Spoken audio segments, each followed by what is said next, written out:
This is a quick review of where we are on the CPA scorecard. We're currently looking at the report and capital market scorecard for the current quarter. Over here you can see we've captured all of the strategic goals from the strategy map, and within them the common objectives that we've agreed to, and then the specific key results. We also have our actual performance, our forecasted performance for the end of this quarter, as well as its priority from the strategy map.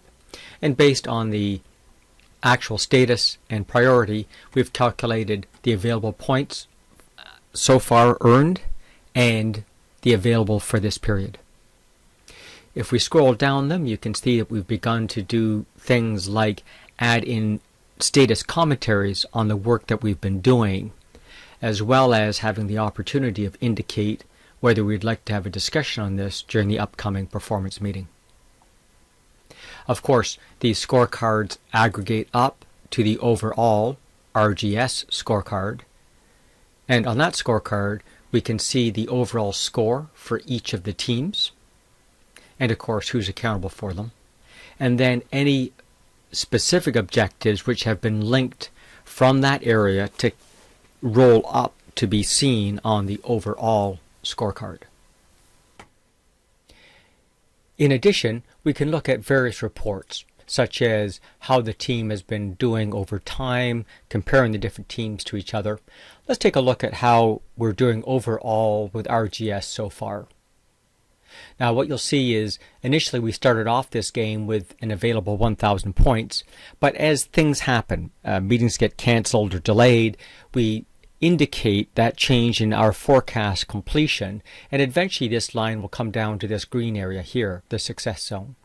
Likewise, as we begin reporting our activity, our actual will move up towards this green area. This green area, the success zone, is where we expect most teams to end up. There's always a degradation of what we can get done based on the realities of the business world, and of course our efforts move us in that general direction. A second way of taking a look at these results is through My Key Results. I'll take you through a quick tour of this dashboard. In this case, the team's actual score earned so far is 383, the forecast 950. Currently, 53% of their objectives are in the waiting stage, which is not a surprise since the performance reporting has not really begun. 8% are amber and 39% are green. And of the green, we can see that 3 are at the critical level that are already green. 8 are at the essential criticality, and so forth. And I can take a look at them by scores. I can also see, if I take a look at this, the overall badges that we've earned so far for the work we've done.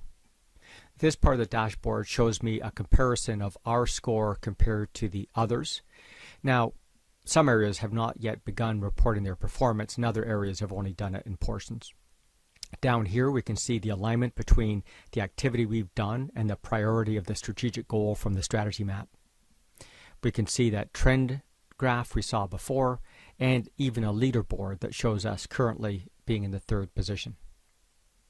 Now I can take a look at it through this comprehensive dashboard, or I can take a look at it based on the objectives that we have for the team.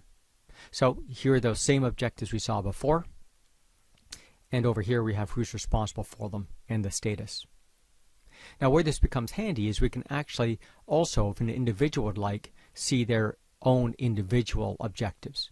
Now in this particular case I've signed in as Taryn, and you can see here are her objectives and the status notes.